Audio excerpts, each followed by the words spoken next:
मंगलवार को मिजोरम के साथ ही छत्तीसगढ़ में पहले फेज की वोटिंग हो गई। मिजोरम में 76% वोटिंग हुई तो छत्तीसगढ़ में 71% से ज्यादा वोटिंग हुई है। सवाल यह है कि इससे किसे नफा और किसे नुकसान होने जा रहा है।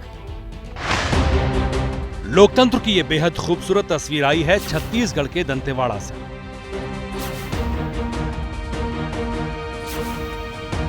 वही दंतेवाड़ा जो नक्सलियों का गढ़ माना जाता रहा है, वही दंतेवाड़ा जहां रात छोड़िए दिन में निकलना भी मुश्किल होता था। आज वहां लोकतंत्र मुस्कुरा रहा है। एबीपी न्यूज के रिपोर्टर रविकांत जिस बूथ पर पहुंचे, वहां वोट डालने वालों का फूल माला से स्वागत किया गया और लंबी लाइन में खड़े होकर लोग अपनी बारी का इंतजार करते नजर आए।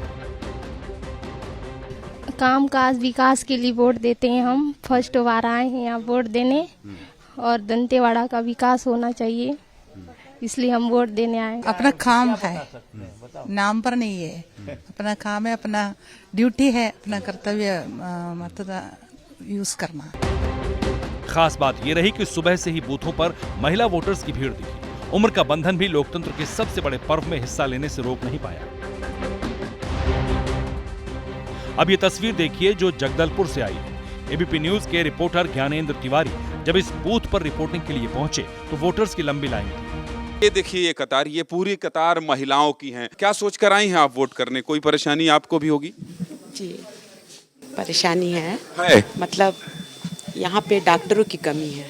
डॉक्टरों की कमी है। आपको क्या लगता है किन मुद्दों के आधार पर वोट करने पहुंचती हैं? एक और है कि जहाँ यहाँ पर ट्रांसपोर्ट फैसिलिटी ज़्यादा नहीं है। बाय रोड हम बस से जाते हैं या रेल। फ्लाइट तो शुरू हुई है तो वो पर्टिकुलर डेज में है। यहाँ से रायपुर और जो वाइजेक के लिए अभी रिसेंटली स्टार्ट हुई है, बट आई डोंट नो कि स्टार्ट हुई है कि नहीं। हैदराबाद है एंड बस यही है, मतलब ज़्यादा फैसिलिटी नहीं है यहाँ पर। उधर बस्तर जो कि आदिवासी बहुल इलाका है, वहाँ एबीपी न्यूज की रिपोर्टर मधिया खान थी। बड़ी संख्या में आदिवासी महिलाएं छोटे छोटे बच्चों के साथ लोकतंत्र के उत्सव का हिस्सा बनने पहुंची थी। छत्तीसगढ़ की 90 में से 20 सीटों पर वोटिंग हो गई। पिछली बार यानी 2018 में इन सीटों पर 77% वोटिंग हुई थी।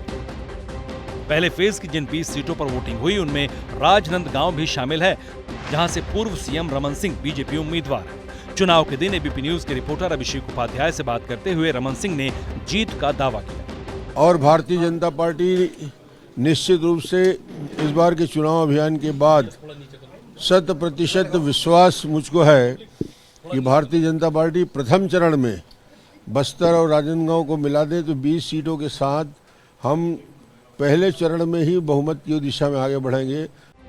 2018 के चुनाव में इन 20 सीटों में से 17 सीटें कांग्रेस ने जीती थी। बीजेपी को महज 2 सीटें मिली थी और एक अन्य के खाते में गई।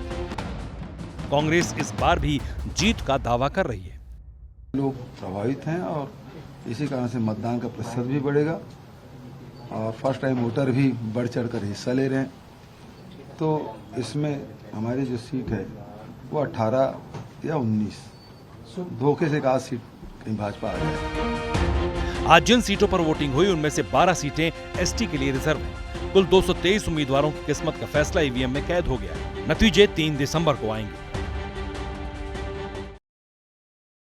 जब सियासत के शोर में खबर खोने लगे, जब सूचनाएं कम हंगामा ज्यादा होने लगे, तब जरूरी है संविधान के पन्ने पलटना, खबर की तह हटाकर आगे निकलना।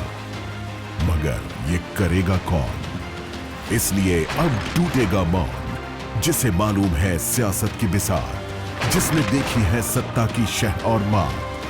पक्की खबर, सच्ची बात, 1 घंटे सिर्फ आपके साथ। भारत की बात रोहित सिंह सावल के साथ, सोमवार से शुक्रवार रात 8 बजे सिर्फ एबीपी न्यूज पर।